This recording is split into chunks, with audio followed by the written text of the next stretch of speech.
Olá, bom dia. Olá, bom dia. Eu sou a Joana, eu vou Ideia. apresentar trabalho, tá? Ótimo. Pediu para a gente se Lucideia também identificar. apresenta. Olá, bom dia. Sou Lucideia Cardoso, né? Também vou Bom apresentar dia. o artigo sobre desenvolvimento de Ok. servidores. Muito bem. Estamos aqui uns minutinhos adiantado. Logo deve entrar também o nosso moderador e aí a gente dá continuidade aqui, tá bom, pessoal? Tá certo.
Olá, Lucas, bom dia. Tu vai ser o nosso assessor da sessão, isso?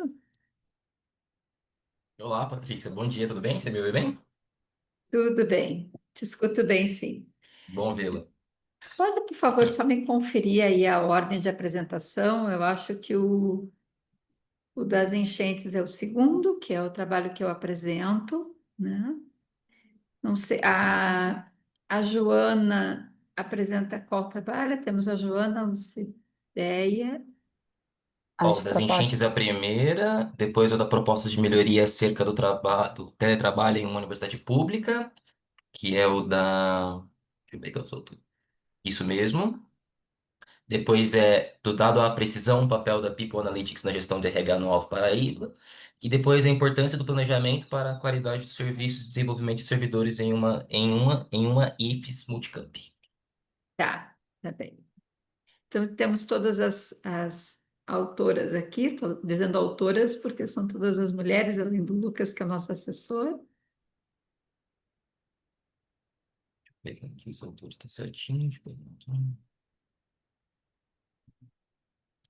Como já são 10 horas e 30 minutos, a minha sugestão é que, então, o primeiro trabalho a gente já possa compartilhar os slides, o vídeo, se for o caso.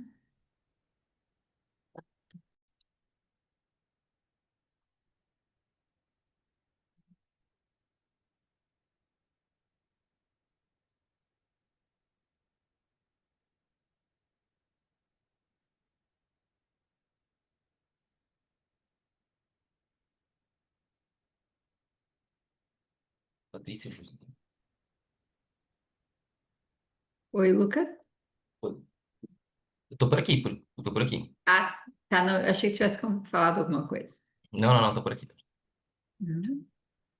O primeiro trabalho vai ser apresentado, então, vai ser o da proposta de melhoria acerca do teletrabalho em uma cidade pública federal, é isso?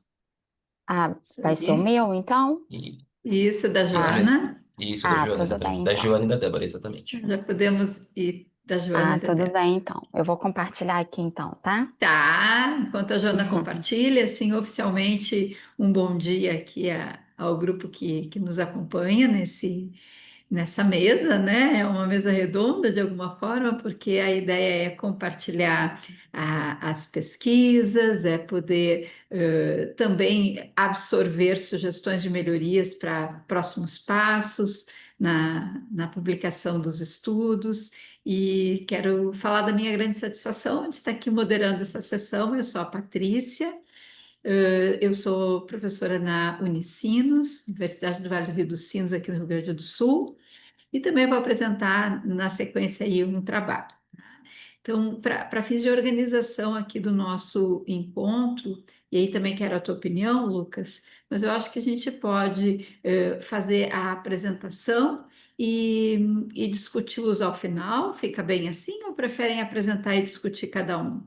Alguma sugestão, Lucas? Eu gosto, professora, sempre desse formato, né? Da gente apresentar os trabalhos e deixar um tempo específico para discussão. Mas isso é Para só fazer a assim, discussão. assim como você, eu também prefiro esse formato. Ótimo. Mas assim a gente pode. Ótimo. Então, consensamos o formato. Tá ótimo. Maravilha. Lucas, tu nos ajuda a controlar o tempo? Positivo, deixa comigo. Tá, então temos um tempo de quantos minutos para cada apresentação? Temos 30 minutos para cada apresentação, prof. Considerando já 30 minutos. considerando o tempo de apresentação e discussão. Como a gente vai fazer a discussão ao final, então acho melhor a gente prever as apresentações ali de 15 a no máximo 20 No minutos para a gente. máximo 20 minutos, né? Tá. No máximo estourando 20 minutos para a gente ter tempo de Perfeito, até o perfeito. final. Eu sempre trabalho com tempo também de 15 minutos, se estourar um Isso. pouquinho, Uhum. ok. Isso, assim, Então, é muito só, bem. só Tranquilo. relembrando, professor, relembrando, eu vou Hum, um recadinho aqui quando for quando eu completar aí 10 minutos de apresentação, e quando fechar 15 minutos, ótimo. eu dou o último estalo para a gente já ir para as considerações finais da apresentação, tá, meninas? Tá certo. Maravilha, maravilha, sim. Muito, muito obrigada. Bom, então já fizemos as combinações necessárias. Aqui é o encaminhamento da nossa sessão. A Joana já compartilhou a sua tela. Então, de imediato, agradeço, Joana, estar aqui conosco apresentando esse trabalho e te passo a palavra aí para Bom te dia a escutar. todos, gente. Eu sou a Joana, o nosso artigo trata das propostas de melhorias acerca do teletrabalho em uma universidade pública federal. Esse estudo ele identificou as vivências de prazer e sofrimento no trabalho dos servidores que estão em teletrabalho nessa universidade. E para substanciar essa pesquisa, nós utilizamos a teoria da psicodinâmica do trabalho, que é uma teoria que trata dessas vivências no contexto de trabalho dos sujeitos, né? É uma teoria do Christophe de Jus, né, que é um autor que veio da França. E a partir dos resultados dessa pesquisa, nós realizamos o diagnóstico e propomos ações de melhorias para o teletrabalho no âmbito da universidade, né? Nós utilizamos a ferramenta 5W2H para propor essas intervenções de forma viáveis e de fácil aplicabilidade, né? Com o objetivo de propor proposições práticas mesmo para o cotidiano dos servidores, né? E que trouxesse também resultados positivos para a instituição. Falando um pouquinho agora do contexto, essa implementação ocorreu de forma permanente, né, na universidade, foi logo após o cenário pós-pandemia. Os resultados que foram obtidos, né, nas entrevistas, eles englobaram as vantagens e desvantagens dessa modalidade de trabalho, suas principais dificuldades e desafios, né, dando uma ênfase à dimensão subjetiva, né, uma vez que nós abordamos as vivências dos servidores nesse contexto, né, o que permitiu, de certa forma, uma maior profundidade da pesquisa. Então, com isso, as ações e estratégias foram direcionadas, né, a esse contexto dessa modalidade de trabalho, né, com o objetivo de fornecer orientações mesmo, diretrizes e informações mais relacionadas ao teletrabalho em si. Sobre a metodologia, a natureza ela foi aplicada em uma universidade pública federal, a abordagem utilizada foi qualitativa, o corpus da pesquisa foram os servidores técnicos e administrativos em educação que estavam em teletrabalho. Como método de coleta de dados, foram utilizadas entrevistas semi-estruturadas. O método de análise de dados ocorreu por meio da análise de conteúdo, principalmente da Bardan. O roteiro da entrevista, ela englobou tanto perguntas sociodemográficas como perguntas abertas, de acordo com o aporte teórico da pesquisa. Todas as entrevistas, elas foram realizadas remotamente, gravadas e posteriormente transcritas para estar facilitando na hora da análise de dados. Partindo para o diagnóstico, foi observado que realmente essa modalidade trouxe ganhos, benefícios contundentes para o âmbito da universidade, né? O que, de certa forma, trouxe resultados positivos tanto para os servidores como para o contexto da universidade, uma vez que foi observado as vivências dos servidores.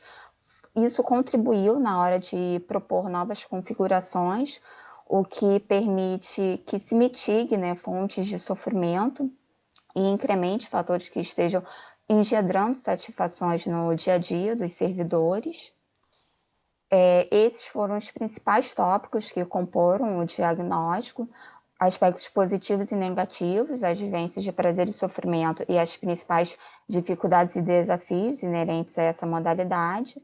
Então, como aspectos positivos, eles citaram flexibilidade, que essa modalidade traz, a redução do deslocamento, né, as horas úteis que eles ganharam por conta disso, né, essas horas eles puderam agregar em fazer outras atividades, reduzir estresse, cansaço, a melhoria contundente da qualidade de vida deles, a modernização que trouxe para dentro da universidade com a melhoria e celeridade no atendimento das demandas, o aumento da produtividade, desempenho.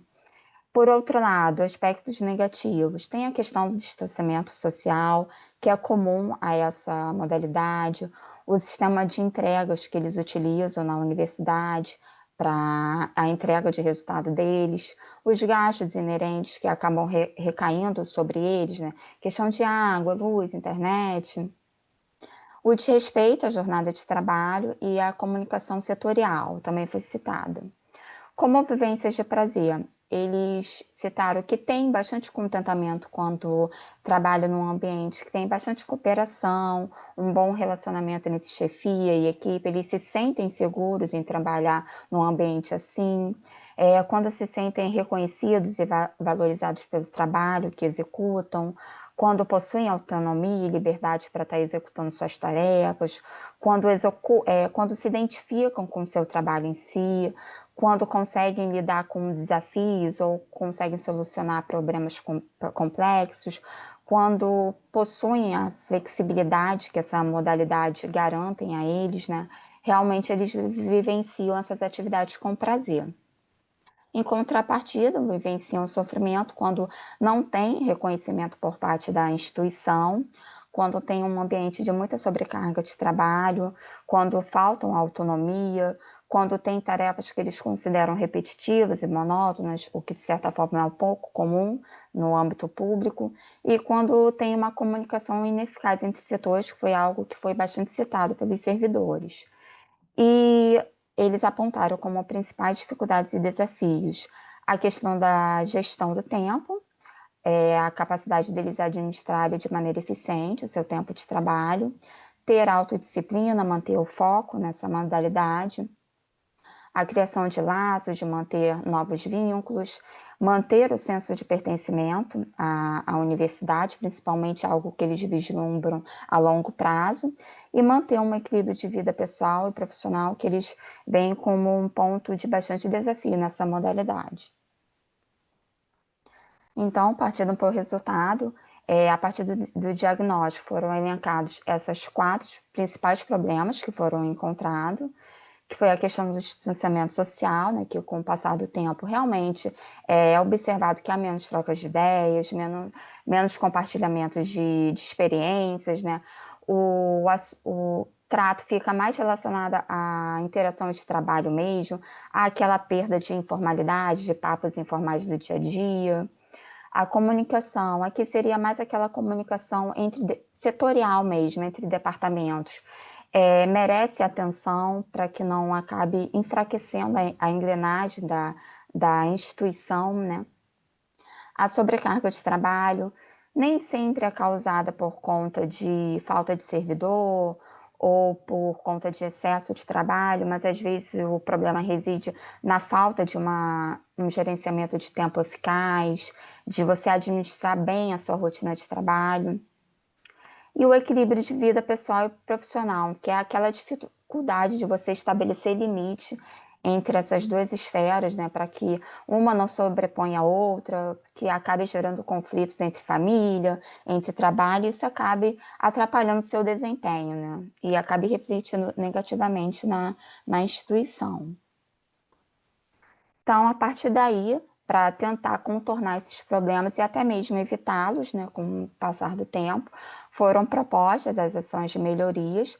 Para criar essas ações foi utilizada a ferramenta 5W2H, é uma ferramenta bastante utilizada nas instituições, nas organizações, por ser uma ferramenta de fácil compreensão, bastante eficiente, de fácil aplicabilidade. Ela é basicamente formada por essas 5 perguntas em português: o que, por quê, onde, quem, quando, como e quanto, que facilita a estruturação do plano de ação.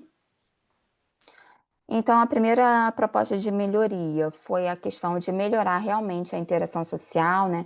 De melhorar a socialização dos servidores, né? Para que esse isolamento social seja mitigado, né? Então, foi proposto encontros, não só virtuais, mas presenciais de forma mais periódica, né? Que tivesse mais dinâmicas de equipes, para fortalecer esse contato mesmo, não para tratar só assuntos de trabalho, mas também que trouxesse essa informalidade para eles estarem fortalecendo os vínculos deles, principalmente a longo prazo, e não perder a cultura da organização. A 10 segunda minutos, tá? proposta. Oi? Fomos 10 minutos já, só pra avisar. Tudo bem. Seria a melhoria na comunicação, né, que seria a proposta de uma implementação de um sistema de comunicação integrado, que seria para melhorar a comunicação entre setores, né, para facilitar a troca de informações entre eles. Essa plataforma reuniria as principais ferramentas do uso de cotidiano deles, né? Você encontraria um gerenciamento de tarefas, você encontraria uma troca instantânea de mensagens, um painel de acompanhamento de projetos. Então, algo que desse celeridade mesmo no atendimento de demandas entre setores. A terceira seria para uma gestão eficiente da carga de trabalho. Foram propostas reuniões regulares, capacitações e treinamentos. Aqui o líder também teria um papel importante na hora de gerir a distribuição das responsabilidades entre a sua equipe, para que nenhum servidor ficasse sobrecarregado diante do outro. Os treinamentos e capacitações seria imprescindível o aprendizado com ferramentas práticas para estar dando o servidor ensinamento sobre ferramentas de gerenciamento de tempo, planejamento de rotina, para que evitasse que eles ficassem com acumulação de tarefas, e isso impactasse na sua rotina de alguma forma, né? Para que eles controlassem melhor o seu tempo, melhorasse foco, e isso fosse um motivo de sobrecarga de trabalho deles. A próxima seria promover o equilíbrio entre a vida profissional e pessoal. E para ajudar a garantir esses prefeitos, foi propostos cursos, workshops, palestras para incentivos de atividades físicas, programas de suporte psicológicos. Aqui, claro, com o apoio de profissionais capacitados, né? Aqui contaria com o apoio da coordenação de saúde, né? Para estar promovendo esse equilíbrio, né?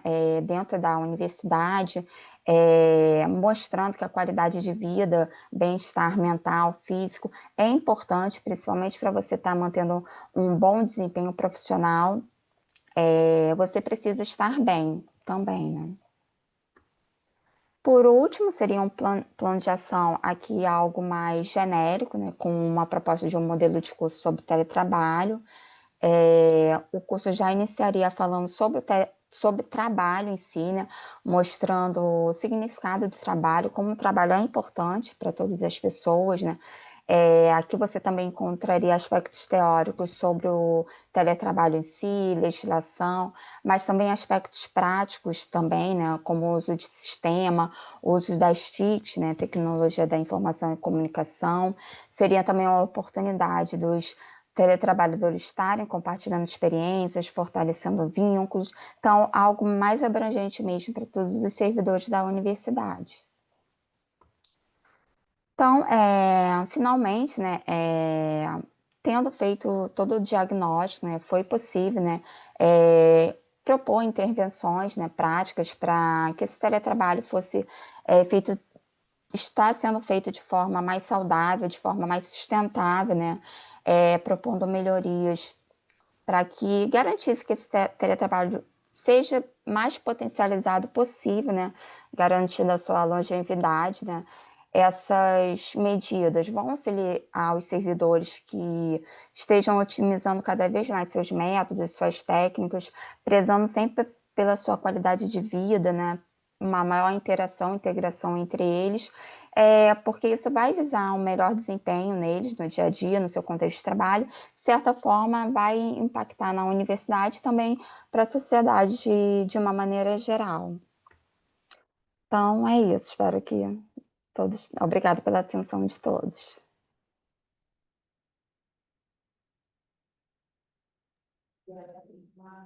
Bem, temos então o primeiro trabalho Obrigada. apresentado. Muito obrigada, Joana. Na sequência Eu ali a que gente vai agradeço. estar também conversando sobre o trabalho. Lucas, seguimos? Então, E conforme isso, agora trabalhos. isso. Primeiramente, parabéns para a Joana. Então, conforme a gente combinou no início da nossa sessão, a gente vai para a próxima apresentação, para ao final a gente dar sequência às discussões. Professora Patrícia, na nossa sequência aqui, o próximo trabalho é o seu. Você quer apresentar o seu já? Sim, sim, Então, vamos lá. Vai lá, já. professor. Já apresento. Deixa eu só aqui configurar, só um pouquinho. Ok? Oi, Todos Eugênio. estão perfeito? Estão me escutando? Perfeito. Estamos vendo e ouvindo Tá bem. bom. Ótimo. Bom, então o trabalho que eu apresento, ele é fruto de um estudo feito pelo grupo de pesquisa de liderança e gestão de pessoas, aqui da Unicinos, da Escola de Gestão de Negócios, grupo que eu coordeno, com um colega que é o professor Freitas, que está aqui também como coautor, e um conjunto de bolsistas de iniciação científica. Quem especificamente trabalhou conosco nesse estudo foi a Jubim, né, uma aluna do curso de medicina que integra o grupo, né, e que pesquisa muito esses efeitos na saúde, sobre as vivências, expectativas, também que esses trabalhadores tiveram durante as enchentes. É importante dizer, né, que esse estudo ele focou em analisar as vivências e expectativas de trabalhadores, líderes e não líderes, tá? Trabalhadores de uma forma geral, bem durante o período das enchentes de maio de 2024 que tivemos aqui no estado, né? Eu acho que é importante fazer essa consideração. Os dados foram coletados entre 13 de maio e 13 de junho, né? Se não estou enganada, essa foi a data, ou seja, no meio da enchente, o que também nos dificultou, porque foi um período muito conturbado, e a gente teve que fazer uma força-tarefa importante para que as pessoas parassem um tempinho no meio de tudo que estavam vivendo para responder, mas ao mesmo tempo a gente viu que ao fazer isso, vieram muitos sentimentos de que bom poder falar sobre isso, né? Trazendo também expectativas e esperança no meio de tudo. Tivemos ao todo 558 respondentes, uma abordagem mista, então o questionário tinha questões fechadas e abertas, né? E o foco é trazer os resultados no que tange aos impactos emocionais, sociais e profissionais que foram significativos, reforçando também as expectativas que apontam para lideranças mais éticas, mais empáticas e mais resilientes, tá?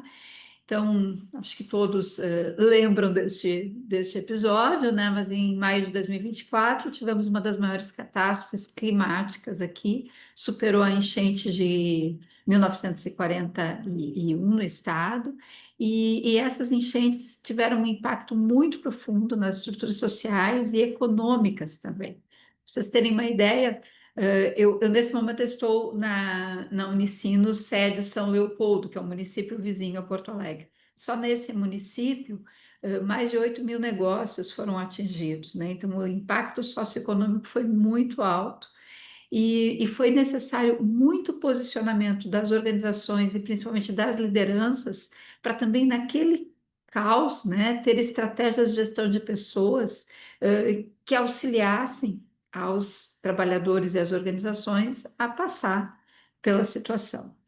Então, aqui, muitas demandas de ordem humana e operacional foram mobilizadas, e a gente vê que isso já tem consonância na literatura, que vai colocar como papel central o de líderes diante de situações drásticas como essas, né? Sobretudo em suas competências socioemocionais, como a gente vai ver. Então, o objetivo do estudo foi compreender as vivências e expectativas dos trabalhadores gaúchos durante as enchentes de 2024, analisando como foi a atuação das lideranças e das políticas de gestão de pessoas. Para a fundamentação teórica, nós olhamos para aquilo que a literatura aponta como capacidade dos líderes manterem a coesão emocional das suas equipes, se comunicarem com clareza e trazerem muito da coragem moral, né? Numa situação de crise, como a enfrentada, não basta só esses líderes serem éticos, eles têm que ter a coragem moral de tomar decisões, de olhar sistemicamente o contexto, de se posicionarem em contextos aí nada amistosos, digamos assim, né? Também discutimos aqui que as crises elas quando são naturais, né, ou seja, são externas e não intencionais, elas vão demandar ainda mais coordenação interinstitucional. Então, as organizações não respondem sozinhas aos adventos, né? A questão da empatia e de uma liderança colaborativa. Líderes têm que trabalhar com líderes. Desculpa, caiu meu fone. Dada a complexidade dos eventos, né? No mesmo período, eu e o meu colega escrevíamos sobre um capítulo sobre competências de liderança em situações de crise, né? E aqui a gente expande o conceito para líderes formais e informais, né? Porque na prática a gente viu que muitos voluntários, eles foram essenciais na questão de gerar acolhimento, fortalecimento de senso de pertença, isso em especial no momento em que o que as pessoas perderam foram as casas, né, os locais de trabalho. Então a gente vai ver depois comparando com a Covid, onde as pessoas estavam presas em casa, o sentimento de não ter aonde ficar, né, ele traz outras repercussões e é de alto impacto também. Então, falamos sobre liderança ética, sobre a questão do sense-making, né, tão importante para que os líderes interpretassem contextos incertos, guiassem ações coletivas sem perder propósito e identidade. A ideia da resiliência organizacional, não só a resiliência individual, mas a resiliência organizacional como um fator de adaptação e de preservação da integridade das pessoas na adversidade, né? E aí a gente vê que organizações resilientes oferecem mais capacidade de autocuidado, de equilíbrio emocional, e também relacionamos aos ESG, sobretudo aos Objetivos de Desenvolvimento Sustentável, números 3, 8 e 3, né, que vão reforçar a necessidade de políticas de cuidado, de inclusão e de sustentabilidade. Então, esse estudo ele se fundamenta nesses 4 pilares, que é a liderança ética, a resiliência, o sense-making e a responsabilidade social, que é onde a gente também vai trazer as análises e as recomendações do artigo. O método, então, eu já comentei, mas é um estudo de abordagem mista, né? A coleta foi feita de forma transversal, né? Um questionário enviado por e-mail, né? E essas pessoas, então, se responderam a perguntas abertas e fechadas. Trabalhamos com SPSS para as análises quantitativas e análise qualitativa foi feita com suporte do NVivo. As categorias decorrentes do conteúdo qualitativo foi impacto emocional, suporte organizacional, papel das lideranças, expectativas futuras. Tá?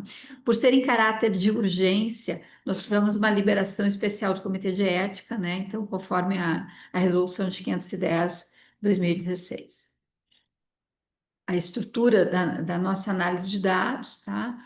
Os dados foram organizados em 3 blocos, que é perfil dos participantes, impactos da crise, expectativas sobre lideranças e organizações, e se fez uma discussão integrada dos dados quantitativos e categorias qualitativas emergentes, que foram analisadas à luz da fundamentação teórica que eu já mencionei.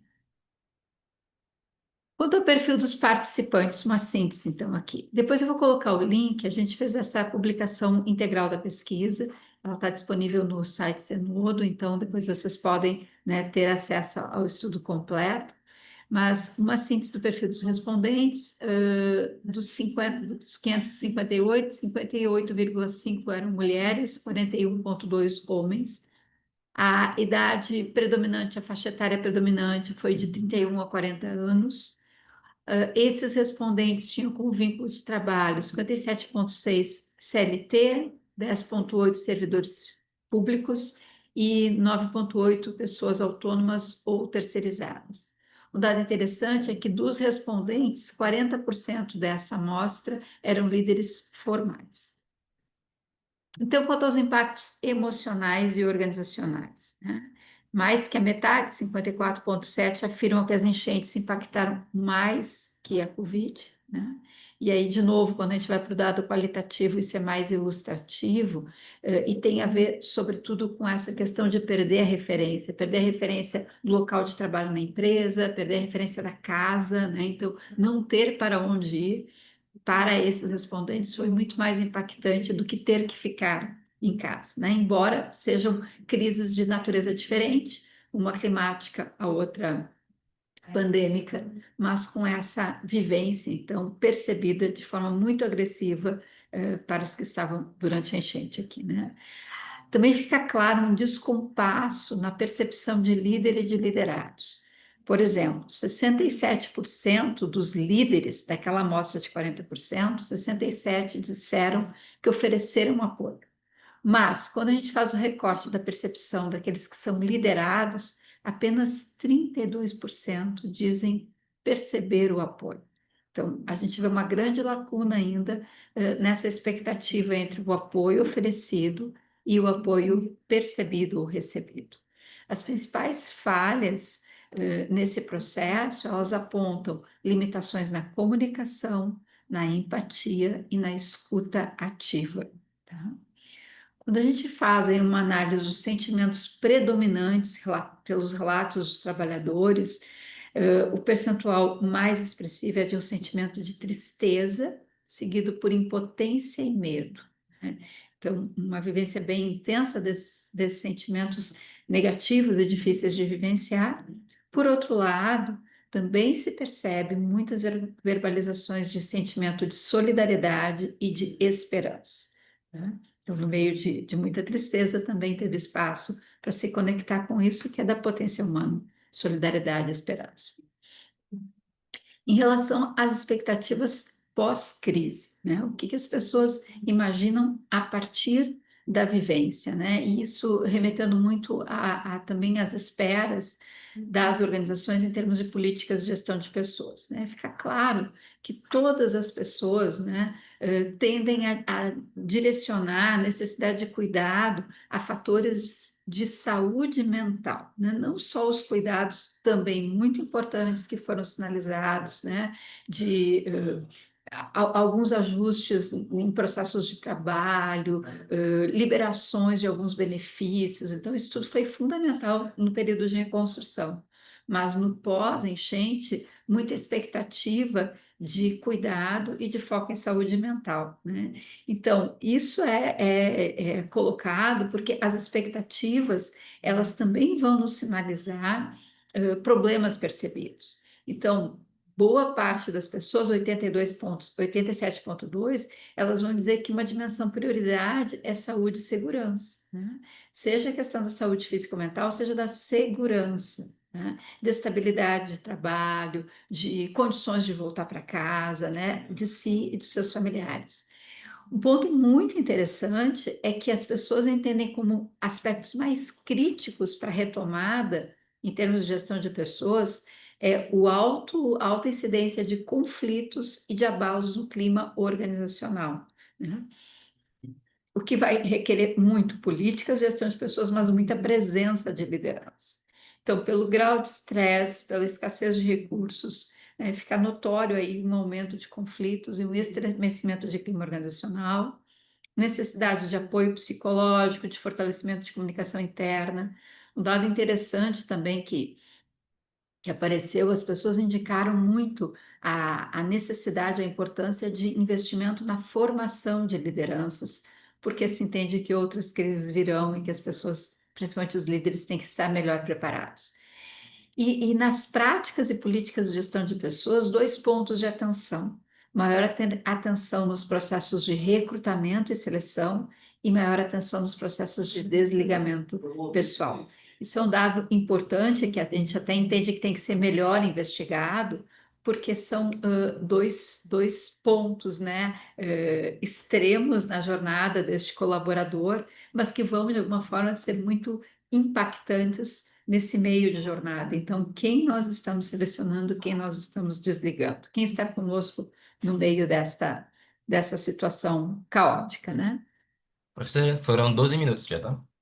Ah, tá, desculpa. Então, já vou adiantar aqui. Bom, quando a gente olha para a perspectiva dos profissionais que atuam na saúde no RH, tá? A gente vê, por exemplo, entre os profissionais de saúde, um aumento muito significativo da ansiedade, do sentimento de tristeza, o que nos leva a ter que priorizar o DS3, que fala de fatores socioemocionais, sobretudo dessa saúde socioemocional, e em relação aos profissionais de RH, né, todos apontam para a necessidade de fortalecer políticas de cuidado, né? Então, eles se sentem ainda tendo que trabalhar mais competências socioemocionais, porque quem trabalhou no RH durante as enchentes foi muito impactado, com respostas rápidas, tendo que buscar recursos de toda a ordem, né? Reforço da liderança ética, empática e coordenada, né? E também os profissionais de RH apontam que, numa situação de crise, a gente vê ainda mais gritante os desalinhamentos entre discurso e prática, sobretudo quanto à justiça organizacional e engajamento, que é um ponto a ser melhorado. Então, já indo aqui para as contribuições do estudo, a gente reforça aquilo que a literatura já coloca, da importância de lideranças éticas, resilientes e colaborativas, né? A importância de trabalhar não só durante a crise, mas anterior à crise, sobretudo, as dimensões de confiança transacional e transformacional, e também de reconstruir estratégias de engajamento, minimizando impactos emocionais, né? Ainda em relação à literatura, a gente vê que tem muito espaço para melhorar, né, conceitos de liderança ética, sense-making, resiliência organizacional e responsabilidade socioambiental nas políticas de gestão de pessoas, né, tornando as organizações mais robustas a enfrentarem, a lidarem com situações de crise e desastres naturais. É interessante falar isso numa semana em que o Brasil acaba tendo outra grande, né, outro grande impacto de desastre natural, que foi no Paraná. Então, a gente realmente conclui que isso não é um tema pontual, isso é um tema que tem que estar na agenda de desenvolvimento de organizações e de profissionais da área. E os próprios relatos, né, de tristeza, impotência e medo, eles vão sendo significativos, né? Embora tenhamos solidariedade e esperança, é preciso fortalecer, desenvolver e alinhar muito mais líderes e liderados nesses processos. Como eu disse, não só durante a crise, na crise a gente responde com aquilo que se tem de capital construído nas relações, né, no engajamento, no senso de confiança e pertencimento. As recomendações vocês podem depois olhar na publicação completa, elas vão indicar, em primeiro lugar, fortalecimento de programas, né, voltados à saúde mental, busca de espaços de escuta e de reconstrução de vínculos, maior capacitação de lideranças em aspectos socioemocionais, revisão de políticas de gestão de pessoas, visando acolhimento e prevenção, como é que a gente prepara as pessoas para crises, e também desenvolvimento de planos de contingência e de uma governança mais participativa. A Agenda Futura, então, ela nos leva à oportunidade de investigar longitudinalmente os efeitos sobre engajamentos, sentido do trabalho e sobre a liderança emergente. Só um parêntese que a gente ainda não trouxe, mas já estamos em andamento com um estudo onde a gente entrevista líderes nesse um ano depois da crise sobre que mudanças eles perceberam nas relações de trabalho e liderança. Então, essas bibliografias, Lucas, espero não ter ultrapassado muito os 15 minutos. Muito obrigada. Obrigado, professora. Foi ótima apresentação.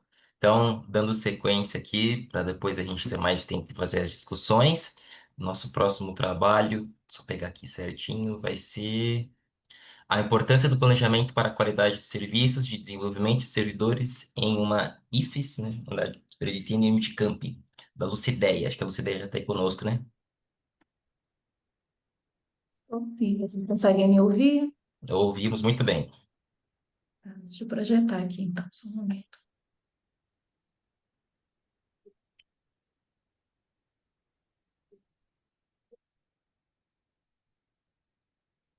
Conseguem ver minha apresentação? Sim. Conseguimos, aham, perfeito. Oi? Tudo ok? Tudo ok. Uhum. Então, né? Bom dia novamente. Sou Lucideia Cardoso, sou mestranda, né, em administração na Universidade Federal do Pará.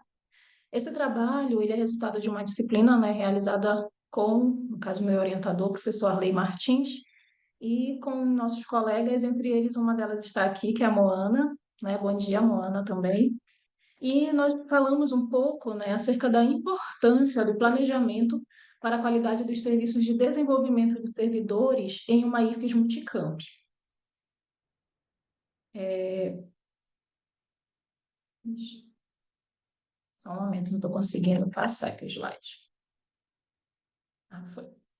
Bem, deixa eu só puxar essa tela para cá. Ah, desculpa, eu mexi em alguma coisa aqui, não estou vendo a minha apresentação, só um momento. Sem problema. Qualquer coisa, se você achar que é melhor, você pode manter o compartilhamento só no PPT, sem usar aquele formato de apresentação, não tem problema nenhum, né? Só para acompanhar mais os slides, não tem problema, porque acho que fica mais fácil para você e para não ter esse problema. Mas pode ficar do jeito que você se Confesso que eu sentir não mais estava confortável. vendo, é que eu não estava vendo vocês. Só um momentinho, deixa eu só interromper aqui e voltar só rapidinho, desculpa.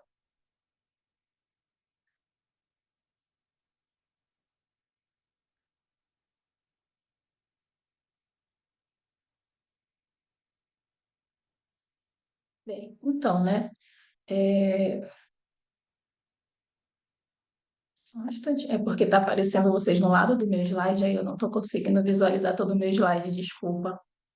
Só organizar aqui, a gente treina antes, né? Mas sempre acontece alguma coisa. Sempre, sempre acontece.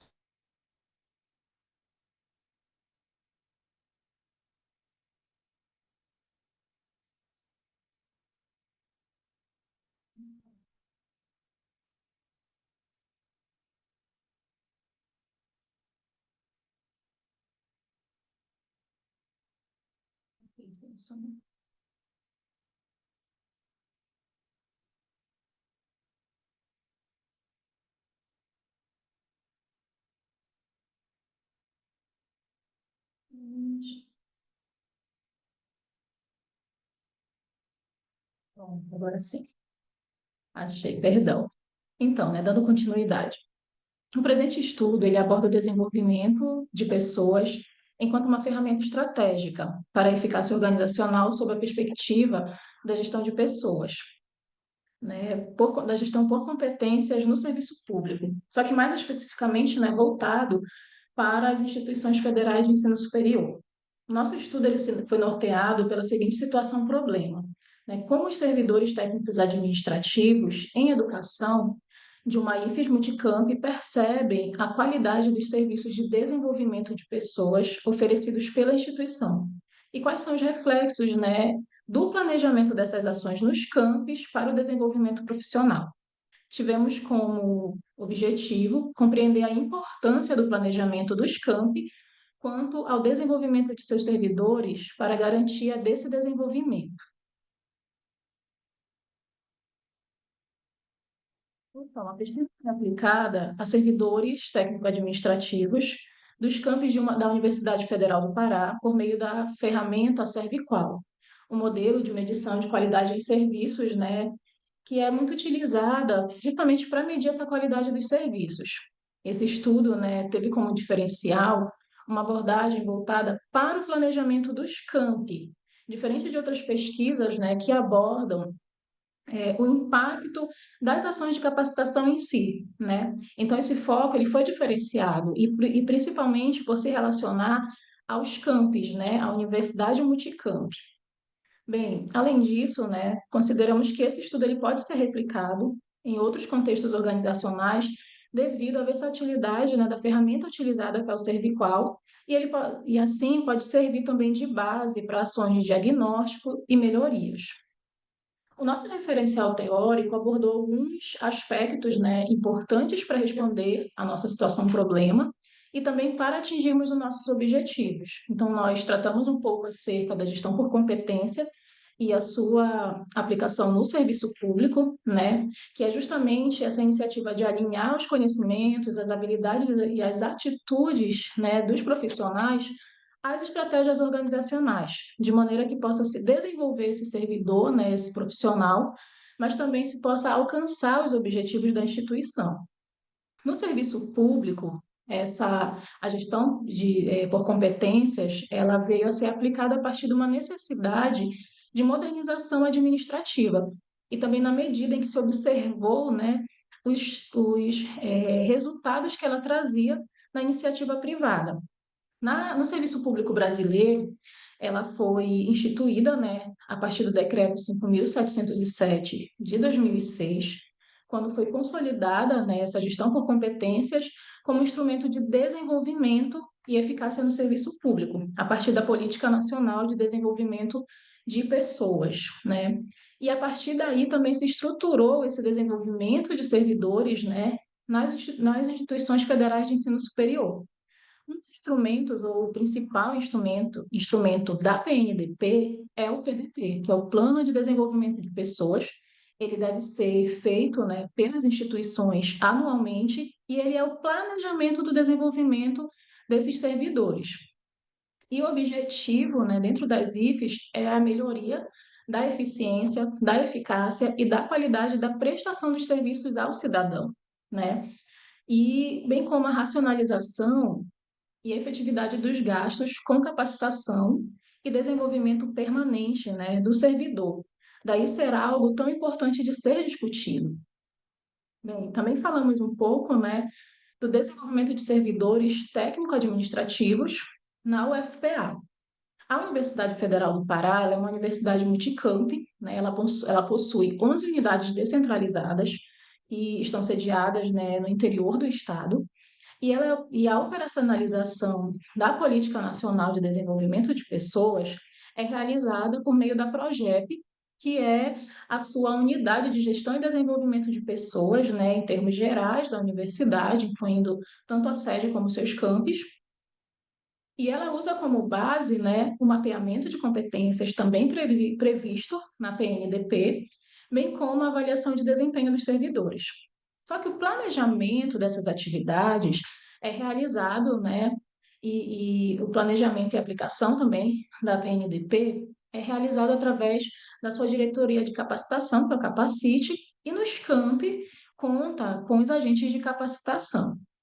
A nossa ferramenta, né, de análise da qualidade dos serviços de desenvolvimento de servidores é o Serviqual. Ela é uma ferramenta conceitual, métrica, né, utilizada para avaliar a qualidade de serviços, e ela se baseia na diferença entre a expectativa do usuário, né, do consumidor, e suas percepções sobre o serviço que ele adquiriu ou que ele recebeu.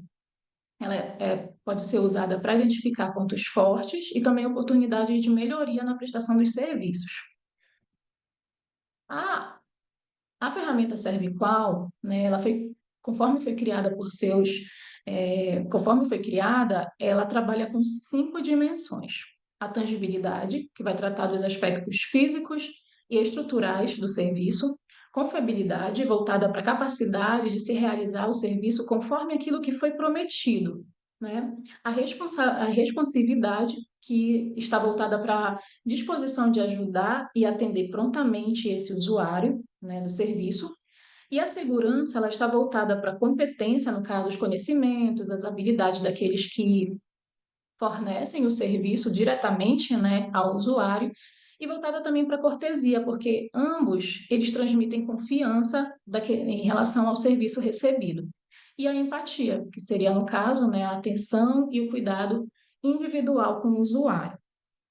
A nossa metodologia, ela é de natureza exploratória e descritiva, né, porque nós buscamos compreender a importância do planejamento, né, que é algo que ainda não está, pelo menos não encontramos algo tão estruturado ainda na literatura, né, nem sistematizado ainda sobre a importância do planejamento no caso dos campos, né, também conhecidos como unidades descentralizadas, né, aí nesse caso específico dos campos da UFPA, no desenvolvimento profissional dos servidores técnicos administrativos. A nossa abordagem ela é quantitativa, porque através do Serviqual nós buscamos mensurar, né, a percepção dos servidores sobre os serviços de desenvolvimento oferecidos pela instituição. E a nossa população, né, e a amostra da pesquisa, nós escolhemos os servidores técnico-administrativos, porque geralmente são os que mais participam das ações de desenvolvimento, eles têm um acesso mais próximo com essas ações de desenvolvimento, e, no caso, os servidores que participaram mais recentemente, né, de alguma ação de desenvolvimento da instituição. Nossa amostra foi não probabilística, por conveniência, né, porque nós precisávamos delimitar um público que pudesse responder as nossas questões, né, e nós atingimos 26 respondentes, né, técnicos administrativos de diferentes campi da Universidade Federal. O instrumento de coleta foi uma escala Serviqual criada especificamente, né, elaborada para esse trabalho, né, ela foi composta por 44 itens, 22 de expectativas, 22 de percepção, em escala Likert, de 5 pontos. Ela contemplou as 5 dimensões do Serviqual com questões baseadas na literatura e também na realidade, né, acerca do desenvolvimento de servidores na UFPA.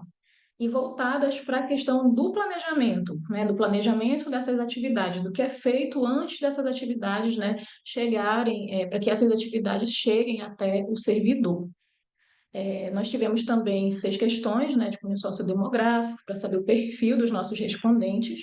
Foi aplicada por meio do Google Forms, enviado tanto por e-mail quanto em aplicativo, né, de mensagens em grupos institucionais, né, para garantir que a resposta, o acesso, né, a esses servidores. O tratamento dos dados foi feito através do Microsoft Excel e os cálculos também, porque o Serviqual ele trabalha com cálculos de média, né? Então foi possível fazer esses cálculos por meio do Excel. Aqui eu apresento um pouco da escala, né, das perguntas por dimensão, né? Então aqui um pouco das perguntas, os resultados, não vou entrar muito em detalhes, e os resultados obtidos já com cálculo das médias, né? Então, em cada dimensão aqui, confiabilidade, responsividade, segurança, empatia. E falar um pouquinho agora dos nossos resultados, né? O perfil dos nossos participantes, em sua maioria, cerca de 88% são servidores na faixa etária de 35 a 54 anos, né? Com qualificação acadêmica elevada, né? Em sua maioria, eles possuem algum nível de pós-graduação. Também mais da metade possui de 11 a 15 anos de serviço, né? Então, eles têm experiência na instituição e os que não estão nesse intervalo aí, eles têm mais de 5 anos, em sua maioria, né? E cerca de 92% participaram, né, tiveram contato com alguma ação de desenvolvimento de 2022 a 2025.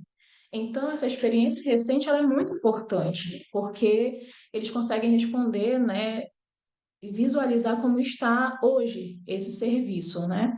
Principalmente depois da pandemia, né, que houveram algumas modificações. Aqui é uma apresentação visual, né, dos gaps de qualidade, porque o Serviqual ele trabalha com isso, né? Ele mede os gaps existentes entre expectativas e percepções. Então, aqui a gente apresenta de uma forma visual, né, a percepção, as expectativas, as percepções e os gaps encontrados, né, por meio da pesquisa. E então, aqui nós fazemos um resumo da análise desses gaps, né, os resultados mais importantes, né, da pesquisa. Então, na dimensão empatia, nós tivemos um gap de menos 1,9. E o que foi mais apontado foi a percepção de um serviço padronizado e impessoal, né? E essa percepção ela é agravada por duas lacunas específicas, porém de alto impacto, né? Que é a falta de feedback das chefias sobre a necessidade de desenvolvimento de competências individuais e a ausência de cursos presenciais nos campi do interior, né? Como eu falei, a Progep, ela organiza a PNDP, né? Ela operacionaliza, então ela faz o mapeamento de competências, ela pega dados da avaliação também. Só que o que ocorre? Ela cria um plano para a universidade toda, né? Porém, cada campi tem a sua especificidade, cada servidor também tem a sua especificidade. Então, percebe-se uma falta de feedback também das chefias, porque no momento da avaliação eles podem direcionar os cursos que são necessários. E aí, por meio das perguntas, nós observamos que, das respostas, na verdade, dos nossos participantes às perguntas, nós observamos que isso nem sempre acontece. Então, esse serviço, ele fica muito padronizado e acaba não atendendo a necessidades locais. Em relação à tangibilidade, o gap foi de menos 1,64, e a pesquisa apontou insatisfação com a infraestrutura física e digital dos serviços de desenvolvimento, com destaque para a falta de um local reservado e equipado para participação em cursos na modalidade EAD, né? Então, depois da pandemia, a maioria dos cursos que os servidores de camp têm acesso são os cursos em formato EAD. No entanto, não há, em boa parte dos campos, pelo menos dos pesquisados, né, não há locais específicos para você assistir aos cursos. E boa parte dos servidores assistem do próprio local de trabalho. E aí, por vezes, não tem microfone, não tem câmera, né, para poder participar, interagir mais nos cursos. Então, na questão da tangibilidade, o maior problema encontrado foi em relação a isso. Diferente dos cursos presenciais, quando o servidor consegue ir até o local, que observa-se que a estrutura ela é muito boa, né? A universidade consegue oferecer uma estrutura muito boa. Em relação à confiabilidade, né? Nosso gap foi de menos 1,52 e a percepção dos servidores aponta para a falta de um planejamento interno, né? Um planejamento nos campi que alinhe os cursos às lacunas locais de competência e também existe a ausência de critérios claros para a concessão de diárias e passagens destinadas ao deslocamento para cursos presenciais. Como a Lucideia, desculpa te confiabilidade ela interromper. trata. Desculpa te interromper, já fomos 15 minutos, tá? Então, por favor, Ah, a gente precisa desculpa. dar uma Tá, tô aceleradinha. finalizando já aqui. Tá ótimo, ótimo. Tô finalizando já aqui. Obrigada. Então, foi observado essas questões, né? Então, em relação à responsividade, foi observado que há uma lentidão ou falta de prontidão na gestão em atender demandas de desenvolvimento dos servidores, e eles apontam como a demora, né, na homologação das inscrições, o que vem a impactar também a solicitação de diárias e passagens. Em relação à segurança e garantia, foi o resultado menos expressivo que nós tivemos, porque como ela trata também da competência de dos professores, dos tutores, então o resultado ele foi o gap foi bem menor, né? Porque eles entendem que esses professores, né, dos cursos, eles estão bem capacitados. Então, em síntese, né, os resultados indicam que há insatisfação dos servidores com esse desenvolvimento encontra-se centrada principalmente na falta desse cuidado individualizado e na ausência local de equipamentos, né, adequados. E que há uma limitação também na entrega de um serviço ágil e confiável. Nossas considerações finais, finalizando aqui, né, conseguimos responder a nossa questão de pesquisa, né, pois grande parte dos fatores que contribuíram para a insatisfação dos servidores com os serviços de desenvolvimento, comprometendo a qualidade destes, relacionam-se a questões vinculadas a planejamento, havendo a necessidade de uma maior atenção ao planejamento dos campos do interior, para que a estratégia de desenvolvimento proposta pela instituição seja implementada de forma mais adequada e alcance melhores resultados. Contribuições tecnológica, né? Consideramos como uma contribuição tecnológica a escala cervical criada para a pesquisa, né? Científica, expandindo a literatura ao abordar a temática, relacionando ela com o contexto de IFES Multicamp, né? Que é um contexto diferenciado, e também contribuições práticas, porque fornece evidências às unidades de gestão de pessoas da necessidade de mecanismos voltados ao planejamento de suas unidades descentralizada, no caso, os campi. Né? Aqui um pouco das nossas referências e finalizando aqui, né? Nós percebemos justamente isso que os autores citam, né? O desafio das instituições públicas não é apenas estabelecer práticas de gestão de pessoas que possibilitem o desenvolvimento das competências, mas estabelecer processos para a sua gestão nos diversos níveis e em acordo com a legislação. Muito obrigada. Obrigado, Lucideia. Ótimo trabalho apresentado. Podemos dar sequência aqui, prof? Parabéns. Claro, claro, claro. Muito bom, parabéns. Ai, Jesus. Vamos ao terceiro, então, né? Não, Isso. quarto. O Quarto quarto trabalho, último trabalho trabalho. isso, da Francilene e da Amanda, do dado à precisão, o papel do People Analytics na gestão de RH no Alto do Parnaíba. Vocês me ouvem bem? Ouvimos sim. Uhum. Deixa eu ver.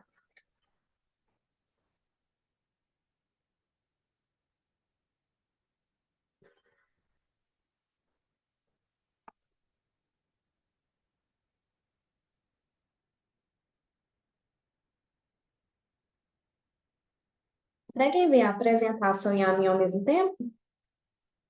Positivo. Uhum. Estamos vendo a apresentação, mas não naquele formato de apresentação, mas pode ir seguindo de maneira que você se sentir mais Ele não confortável. está em formato de apresentação? Não, acho que você compartilhou o PPT, mas não.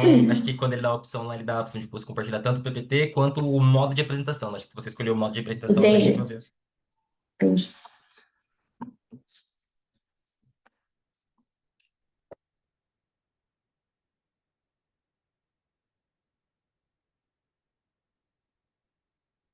Excelente, agora estamos vendo o modo de apresentação.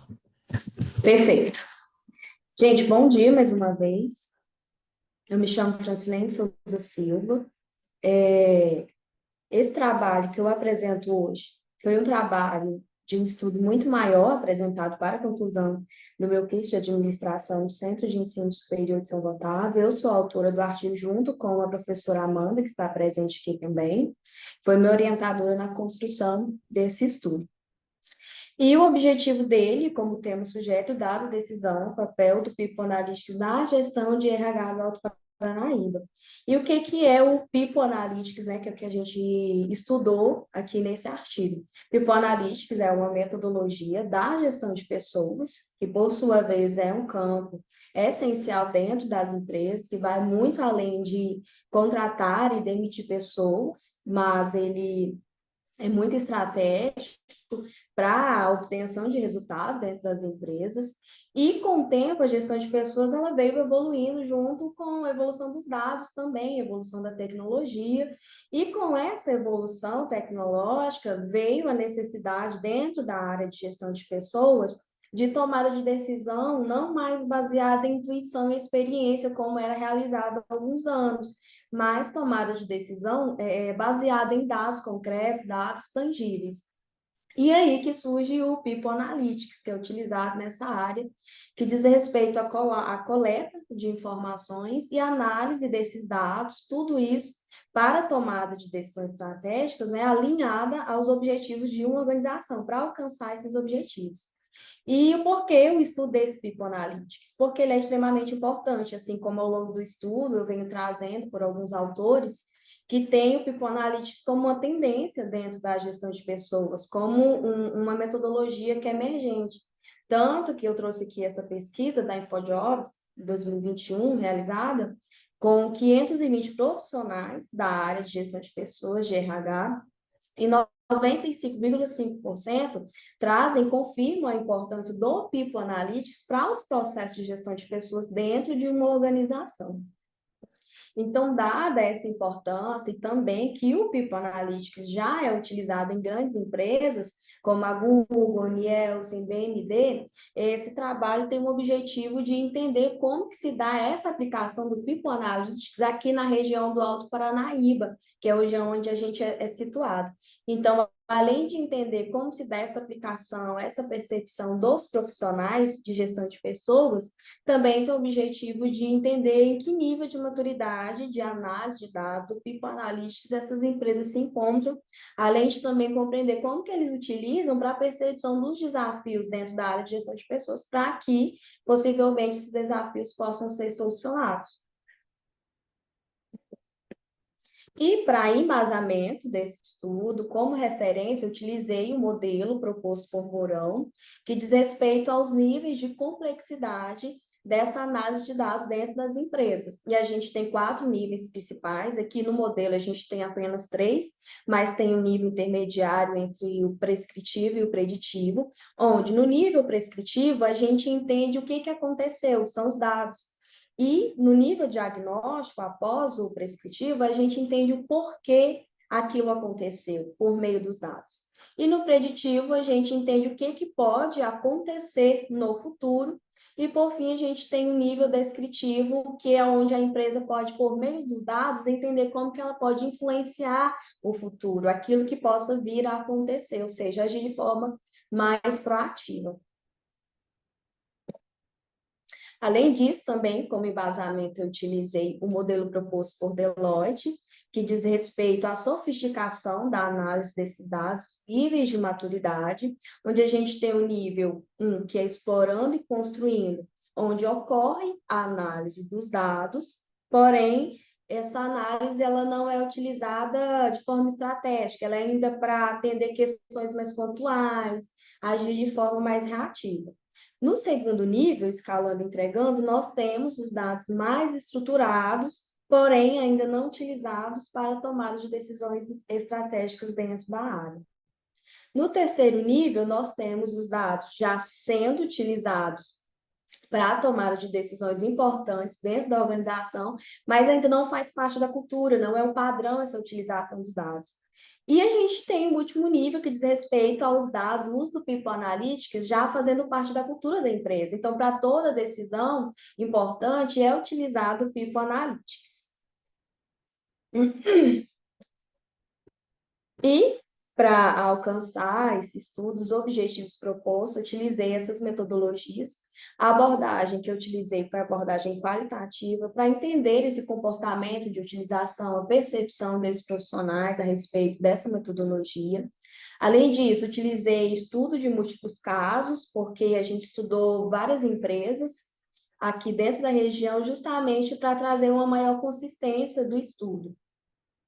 Além disso, a gente usou alguns critérios para esse estudo, que para que as empresas participassem, elas tinham que ter ao menos 50 colaboradores, ou no caso de empresas de gestão de pessoas, tivessem pelo menos 50 projetos executados. E a nossa amostra foi composta por profissionais em posições estratégicas dentro da empresa de gestão de pessoas. E como a gente não pôde identificar essas empresas a fim de proteger a razão social por pedido das mesmas, mas ainda assim, para manter a clareza dos insights que esses respondentes trouxeram ao longo do estudo, eu usei uma codificação trazendo os participantes por número, como P1, P2, P3, o segmento da empresa em que eles atuam e também o cargo em que eles estão posicionados na empresa. E para coletar essas informações, para embasar o nosso estudo, eu utilizei o questionário pelo Microsoft Forms, questionário esse semi-estruturado, com perguntas abertas e fechadas, e perguntas que iam aprofundando à medida que elas eram respondidas, como, por exemplo, ela iniciou com perguntas demográficas sobre os respondentes, depois o entendimento, e depois sobre a maturidade, para que houvesse um sentido. E para estudar o conteúdo obtido, os insights obtidos através dos respondentes, eu utilizei a metodologia de análise temática de conteúdo, onde, para formalizar essas informações, em primeiro lugar, eu fiz a leitura dessas informações para eu entender o que estava sendo dito. Depois, comecei a agrupar essas informações de acordo com a semelhança entre elas. E após, eu fiz uns potenciais temas, subtemas menores, como os desafios, os benefícios, a percepção deles. Depois fiz uma revisão para entender a coerência daquilo que estava sendo dito, se estava coerente naquele subtópico, e depois, de fato, eu fiz a definição dos 3 temas que estão no corpo do estudo, sobre a análise descritiva, a utilização, a maturidade, e, por fim, eu fiz a produção do relatório final, que é como o estudo está hoje estruturado. E em relação aos resultados obtidos a partir desse estudo realizado, em primeiro lugar, a gente fez um estudo em empresas que variam de 10 a mais de 1.000 funcionários. Esse número menor diz respeito a empresas de consultoria que, de fato, têm um quadro menor de funcionários atuando. Além disso, todos os funcionários participantes possuem entre 5 e mais de 10 anos dentro da área de gestão de pessoas, de RH. E, além disso, as empresas estudadas, elas estão em regiões, em cidades aqui dentro da região do Alto Paranaíba, como São Gotardo, Matutina, Lagoa Formosa, Patos de Minas, e todos entendem o que é o People Analytics, né, que foi o objetivo do estudo mesmo, entender se essas pessoas utilizam e entendem o que é o People Analytics, já que a gente trouxe a importância dele para a área de gestão de pessoas. Então, todos, à sua forma, entendem que o People Analytics é uma metodologia onde se analisa dados e utilizam eles para tomar de decisões mais assertivas dentro de uma empresa, como, por exemplo, um dos respondentes trouxe para nós que é uma abordagem que transforma dados em decisões estratégicas, garantindo a gestão de pessoas mais eficaz e direcionada.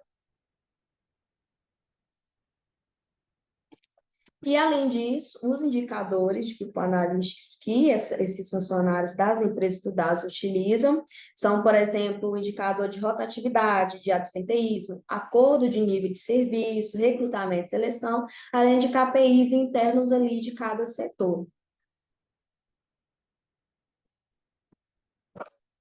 Além disso, os profissionais também trouxeram quais competências eles acreditam que sejam importantes um profissional nessa posição ter para utilizar o People Analytics, como, por exemplo, conhecimento de subsistemas de RH para a tomada de decisão mais relevante através desses dados, ter conhecimento sobre análise de dados, estatísticas, e também ter uma comunicação para conseguir dar os insights a partir dos dados obtidos. Nós também obtivemos um dado sobre quais setores dentro da empresa utilizam mais o People Analytics e quais utilizam menos. E esses dados nos revelaram que as áreas que têm mais contato com os colaboradores, como a área de treinamento, desenvolvimento e recrutamento e seleção, são as áreas que estão predominantemente utilizando a análise de dados para a tomada de decisões. Além disso, em relação à maturidade dessas empresas, sobre o nível de complexidade, nível de valor da análise de dados, todas estão predominantemente no nível de diagnóstico, porque elas estão ainda tentando entender o porquê daqueles dados. Como, por exemplo, a gente tem um insight do P5 que diz que ela buscou informações sobre o porquê daquele dado de rotatividade, por que aqueles funcionários estavam se desligando, porém, ela não tomou uma decisão para influenciar o futuro, para evitar que aquilo pudesse acontecer através daquele motivo pelo qual a pessoa se desligou da empresa. Então, estão ainda tentando entender o porquê por trás daquele dado, mas não uma forma reativa para reagir em relação a, a essa posição dos funcionários. E em relação ao estágio de maturidade dessas empresas, todas também estão no estágio explorando e construindo, porque o People Analytics ainda não faz parte da cultura da empresa. Ele é utilizado para tomada de decisão mais pontual, mais reativa. Aconteceu isso, tá? A gente vai resolver isso agora por meio desses dados que nós coletamos, mas não é algo padrão. É uma tomada de decisão que muitas vezes nem é utilizado esses dados, ainda pode ocorrer através da intuição. E os respondentes também trouxeram, apesar desse nível de maturidade onde eles estão, que o People Analytics já traz benefícios, apesar disso, para eles, como, por exemplo, o aumento da produtividade, a clareza nas informações, que, obviamente, é muito melhor tomar decisões com base em dados do que tomar decisões no escuro, sem ter dados para embasar as decisões. E, além disso, também contratações e promoções mais assertivas. A gente tem um exemplo que é utilizado, por exemplo, por meio das ferramentas. A gente tem a plataforma da Solids e o Disc Profiler, que é uma ferramenta de perfil comportamental, onde você consegue entender se aquela pessoa é apta para aquela vaga em específico, porque nós temos, por exemplo, vagas que são mais aptas para pessoas que são analistas do que uma pessoa que seja mais comunicativa. Então, o uso dessa ferramenta, o uso do People Analytics proporcionou essas contratações, promoções mais assertivas, e, além disso, também otimização de processos. Porém, apesar desses benefícios, as empresas ainda enfrentam alguns desafios, que é o que impede que elas consigam avançar para os próximos níveis de maturidade da análise de dados, como, por exemplo, a resistência cultural. A gente tem uma informação que o P2 trouxe para a gente, que tem funcionários que têm dificuldade de passar as informações para que eles consigam tomar decisões. E a gente também tem a falta de integração de dados, às vezes os softwares utilizados, eles não são integrados, cada um tem uma informação, então é difícil unificar isso. A falta de automação dos processos e LGPD como barreira, que foi uma dificuldade apontada por uma das empresas que tem a dificuldade de implementar a LGPD dentro da empresa para poder conseguir gerenciar esses dados de forma assertiva e segura. E, para concluir, a gente teve os objetivos do estudo. Através do estudo realizado, a gente conseguiu alcançar os objetivos. Nós entendemos como que os profissionais percebem o que é o People Analyst, porque é essencial que alguém da área de recursos humanos entenda o que é o People Analyst, tendo em vista que os autores dizem que ele é uma tendência de gestão de pessoas. Além disso, nós entendemos como que eles aplicam, quais indicadores utilizam, no que aplicam o People Analytics e também os benefícios que traz, os desafios e a maturidade. E além dos benefícios que trazem, nós percebemos que ainda estão em um nível de maturidade inicial. E a partir disso, eu até trouxe no estudo e deixo aqui também a sugestão de estudos em cima, a partir desse, que possam identificar possíveis soluções para esses desafios enfrentados por essa empresa, às vezes até aumentar o nível dessa pesquisa para outras regiões, outros segmentos, porque fazendo esse tipo de pesquisa, possa ser que através de um benchmark entre essas empresas estudadas e as próximas estudadas, elas consigam encontrar soluções para que elas possam avançar para níveis maiores de maturidade no People Analytics e proporcionar maior gestão estratégica nas empresas. E essas são algumas referências utilizadas no estudo. Eu encerro aqui a minha apresentação. Muito obrigada.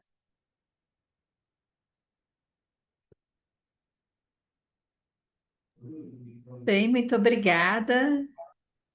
Fechamos então aqui a rodada dos trabalhos, né? E a Franciele, acho que a gente já passa de imediato a palavra para o Lucas agora, que vai fazer as primeiras ponderações, abrir a discussão, Lucas. Sim, claro, professor. Obrigado. Primeiro, eu queria agradecer a todas as moças, as meninas, mulheres, né, que fizeram as apresentações aí. Todos trabalhos muito bons, alguns trabalhos, assim, completamente fora da minha área. Eu sou doutorando aqui da FEA, da USP, né, mas eu estou na área de gestão de riscos corporativos, né, então eu estou totalmente fora aqui da área de gestão de pessoas, né, que é a área aqui da sessão de hoje, né. Mas eu achei trabalhos muito interessantes. Primeiro eu queria fazer uma pergunta, prof, para Joana, que fez o primeiro trabalho, né, sobre o teletrabalho. É, Sim. eu trabalho nesse formato também, Joana, desde a Aham, pandemia de home office. sim. Uhum. E uma das coisas que você apontou no seu trabalho, né, lendo o seu trabalho, eu achei muito interessante porque eu consegui me enxergar um pouco nessa situação também, né? Aham, Muitos trabalhadores ali mencionaram a questão, né, da questão como ponto positivo, né, essa flexibilidade dos uhum, horários, né, a questão do sim. deslocamento. Assim, morando em São Paulo, essa questão do deslocamento é muito forte, né, Nossa, porque sim, você tá perto de algum lugar, você tá a 1 hora desse lugar, né? Então, assim, no exatamente. mínimo, você gasta no mínimo 1 hora para fazer qualquer coisa. É, então, assim, depois da pandemia, né, que a gente teve essa alteração nos métodos de trabalho, mas uma coisa que me chamou a atenção, lendo o seu trabalho, foi a respeito do ponto negativo dessa questão do teletrabalho, e eu queria que você falasse um pouco mais, que é a respeito da jornada de trabalho, né, que muitas vezes a gente acha, né, que por ser um trabalho de home office a gente trabalha, entre Sim. aspas, Ah, é. menos, né? É. Mas, por exemplo, no meu caso, eu não tenho horário para começar nem horário para terminar, né? Uhum, Às vezes sim, assim, minha jornada ali não começa às 8, às vezes eu tenho reunião às 7, exatamente. às É. vezes eu tenho a reunião ali até às 8, 9 da noite. Então eu queria que você Isso. falasse um pouquinho mais, né, a respeito da Uhum. percepção da amostra que você tirou a respeito desse tema, Aham. né? De como que eles enxergam essa questão da jornada de trabalho, né? Do quão negativo. Porque a parte É. positiva todo mundo sabe, né? Já é batido, É. né? A gente já tá cansado de ouvir sobre isso, mas queria ouvir um pouquinho a respeito do que você pode falar a respeito desse tema em específico, né? De como que eles enxergam a Sim. parte negativa do Uhum. teletrabalho, né? Que é essa jornada muitas vezes mais extensa do que o normal, né? Esse é um dos pontos que foram bastante comentados pelos servidores, que os incomodam bastante, porque as pessoas acham que porque estão em teletrabalho, têm a percepção que, está em teletrabalho, não trabalha. Primeiramente, é essa percepção que o público externo tem, né? Mas que na Uhum, prática não é o que acontece, né? Trabalha bastante, por isso que, assim, é importante que haja o controle do tempo, porque acaba atropelando tanto os próprios colegas de trabalho, como alguns setores. Se você não impor um limite, acaba acontecendo isso que você colocou. Você acaba ultrapassando a sua jornada de trabalho, que na maioria das vezes, digamos que é o horário fixo, de 8 às 5. Marca uma reunião à noite, ou então você se pega trabalhando, chegou processo, tu viu aquele processo ali no sistema, aí você pega, abre, começa a trabalhar.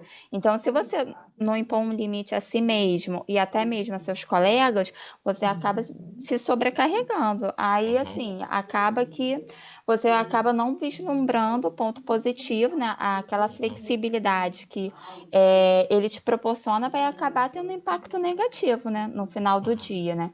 Então, por isso que é importante impor esse limite a si mesmo, né? primeiramente, né? Porque se você não impor um limite, você vai se sobrecarregar e a longo prazo vai afetar o seu desempenho. Isso é Uhum. um fato, né? Mas assim, com o passar do tempo, vão verificando isso. Eles falam que isso é um aprendizado mesmo, né? Com o tempo, Uhum. eles vão aprendendo e impondo assim esse limite, né? E Mas uma realmente, pergunta, uma segunda pergunta, né? Mas já emendando nesse uhum, seu comentário final, você acha sim. que a percepção deles, né, das pessoas, essa imposição desses limites, ela é feita de maneira horizontal ou vertical? O que que eu quero dizer com isso?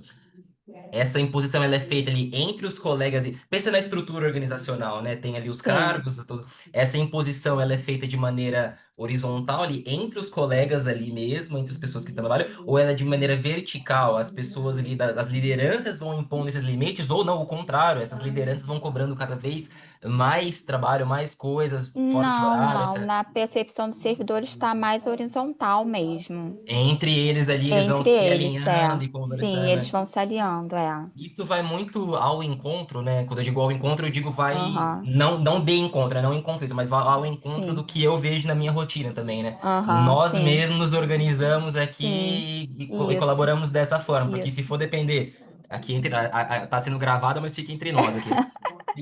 Se for depender assim Sim, da chefia, da diretoria, eles são, claro. a gente vai trabalhar 24 horas por Aham. dia, né? Não tem o Ah, é, que com fazer. certeza.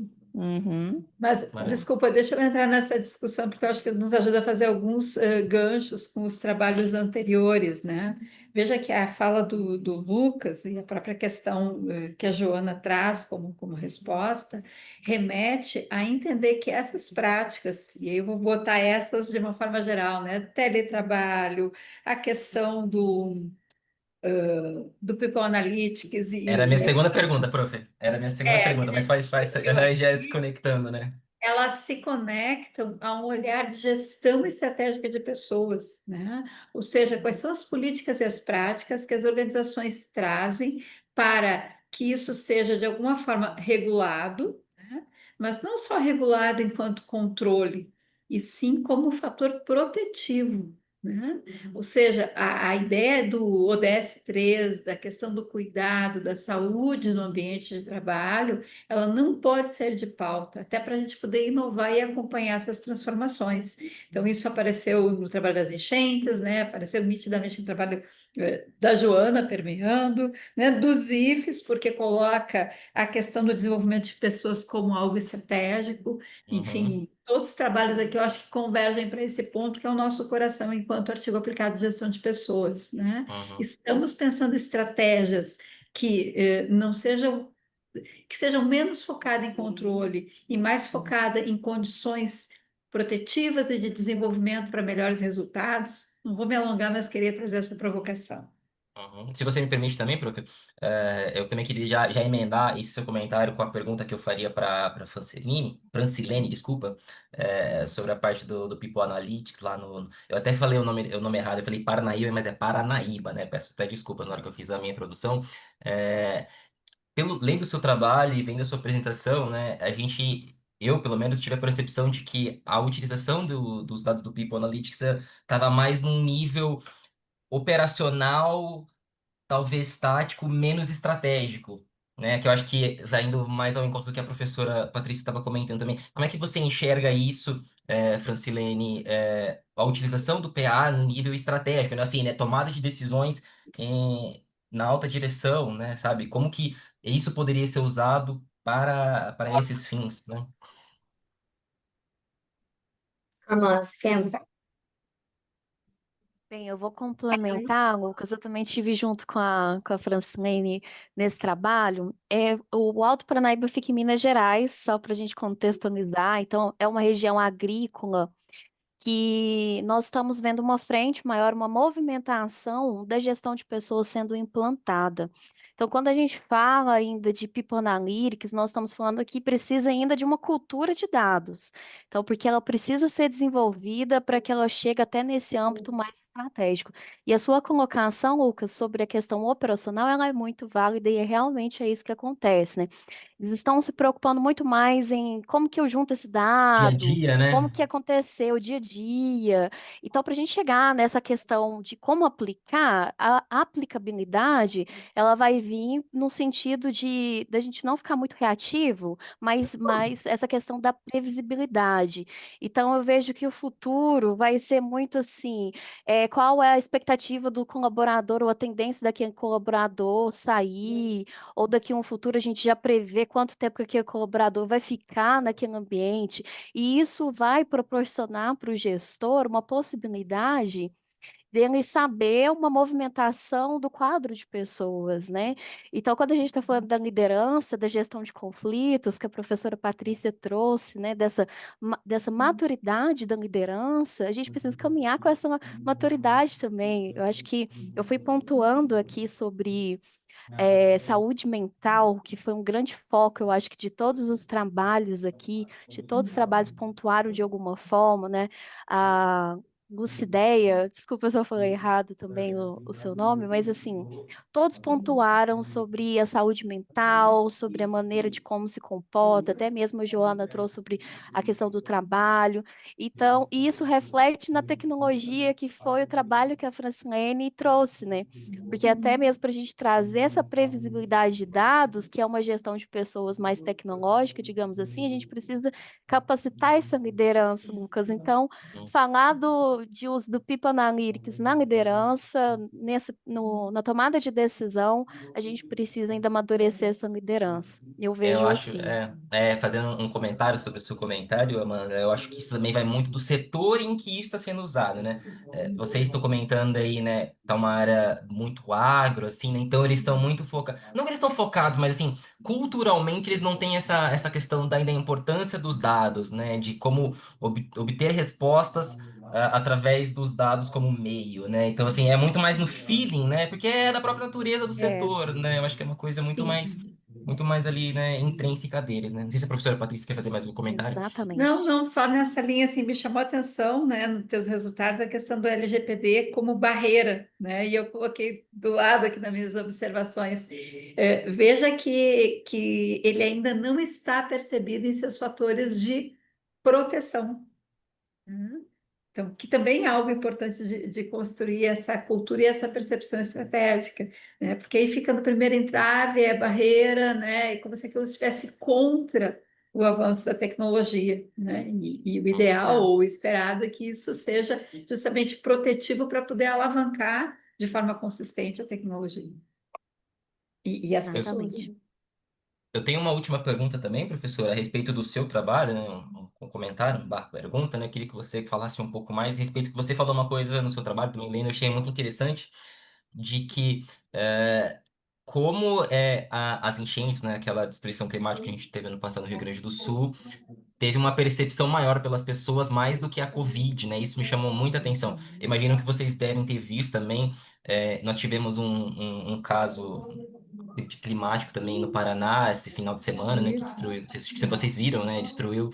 Se vocês tiveram a oportunidade de ver algumas imagens, sim, foi uma destruição. Sim, Assim, acho que proporcionalmente, professor, não sei se, claro, né, questão de vidas perdidas do Rio Grande do Sul foi muito maior, mas assim, proporcionalmente, assim, a cidade foi devastada, era uma cidade minúscula. Eu sou do Paraná, né? Quer dizer, eu sou nascido e atualmente moro em São Paulo, mas eu cresci e passei boa parte da minha infância e adolescência em Maringá, no Paraná.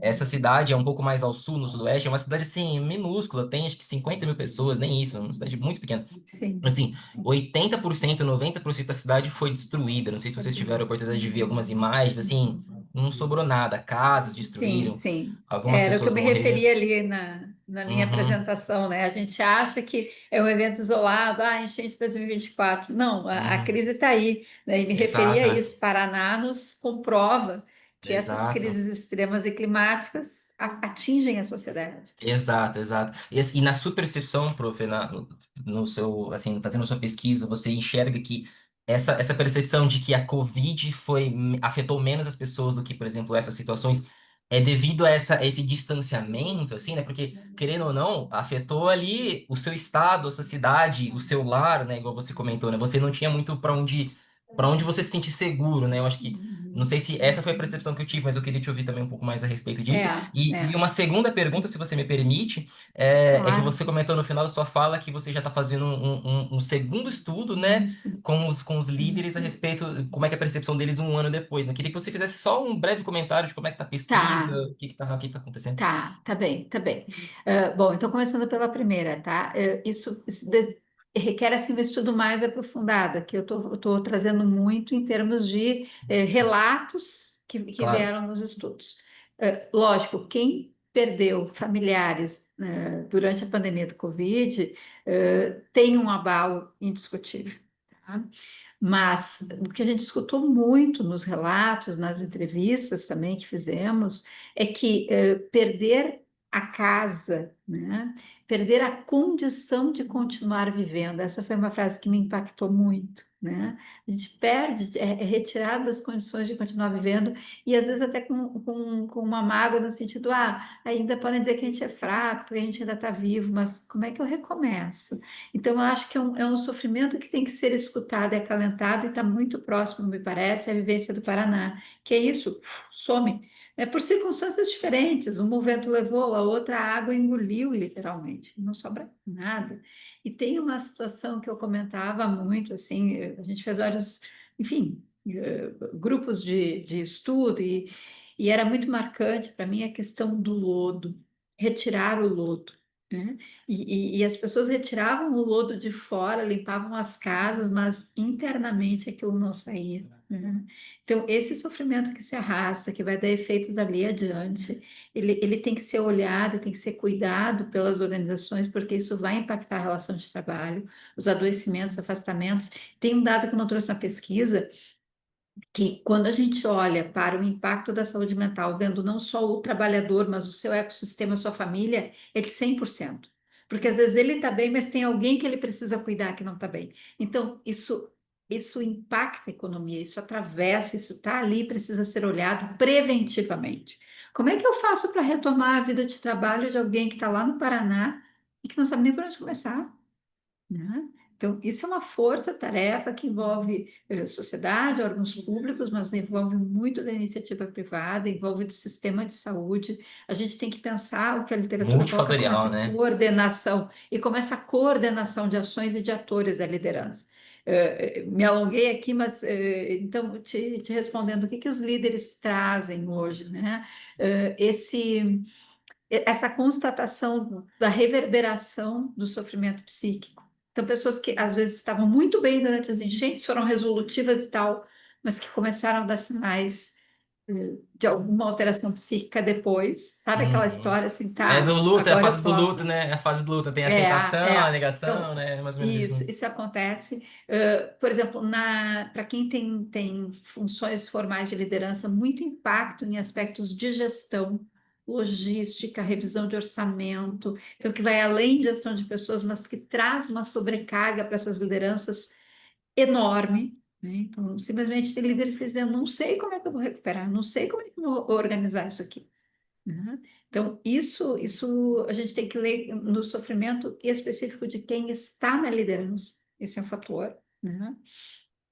E aí, de novo, as organizações estão sendo convocadas a terem que pensar políticas sólidas, porque se elas não têm isso na hora da catástrofe, aí vira catástrofe mesmo, não tem como Uhum. organizar e recorrer. Uhum. Né? Então, acho que Uhum. o nosso sinal de alerta é isso. Eu não sei se eu respondo todas as tuas questões, mas Sim, sim, são sim. muitas aqui, e acho que a gente pode, de alguma forma, assim, né, tá conversando mais em outros espaços, e já me Uhum. dispõe aqui, né? Não, mas já conseguiu responder assim. Era uma dúvida assim, não muito específica, né? Mas eu queria pegar mais Ah, a sua percepção a respeito desse ponto, né? Que, querendo ou não, assim, bom, pelo menos, graças a Deus, nunca passei sim. por nada parecido com isso. Espero que nem eu, nem Uhum, nenhuma de nós uhum. aqui passe por algo parecido, porque realmente Passa. é uma tristeza muito grande, né? Eu acho que foi essa percepção que eu tive lendo o trabalho, né? Assim, você não. Quando você, Ah, assim, embora a Covid, igual você comentou, né, você perde alguém durante a Covid, eu não cheguei a perder ninguém, assim, muito próximo a mim. Eu tive perda, assim, de, sei lá, uhum. tios dos meus primos, ou coisas parecidas. Então, não foi nada muito próximo a mim, assim. Então, eu não tive essa Sim, sim. sensação. Mas quando você perde, assim, acho que a sua casa, uma coisa muito próxima ali, é muito difícil você ter uma base para você ter força para recomeçar, né? Eu acho que essa é a questão principal, É, né? e assim, ó, sem contar, tá, que a gente tem uma estatística ali de, por exemplo, mortos nas enchentes, mas um dado que ainda não está muito exato e que os órgãos de saúde se esforçam para isso, são as mortes decorrentes da enchente. Elas não foram Uhum, na uhum, enchente, mas elas foram decorrentes. E aí o número uhum. também é alto, também Exato, é exato. significativo, sabe? Isso precisa ser dito aqui, né, Sim, também. sim. Muito bem. Acho que a gente ainda já passamos aqui 3 minutinhos, mas eu gostaria também, enquanto moderadora, de fechar a sessão vendo se há algum comentário, alguma questão que queiram ainda trazer aqui, né? Eu faria só mais um comentário, prof, a respeito ali. Eu coloquei Por um favor. link para todos aqui no chat, pessoal, Ah, para vocês fazerem a avaliação tanto dos trabalhos quanto da moderação da professora Patrícia e minha aqui. Então, por favor, não esqueçam muito de bem fazer lembrado. a avaliação aqui, por favor, pessoal. Muito bem lembrado, sim, sim. Agradeço aí. Então, podemos então estar finalizando aqui a nossa sessão. Podemos. Mais uma vez eu agradeço aí a todos, a todas, né, que apresentaram o trabalho, né, e agradeço ao Lucas que nos assessorou de uma forma tão oportuna e cuidadosa. Espero que a gente siga aproveitando o SEMEAD em discussões como essas, e eu desejo que vocês possam aproveitar esses feedbacks que tiveram, seja nessa sessão, seja nas avaliações escritas, para que publiquem seus trabalhos, né, que é o nosso grande objetivo, né? Parabenizo todas e agradeço. Muito obrigada. Obrigado, pessoal. Parabéns a todos. Até, tchau, tchau.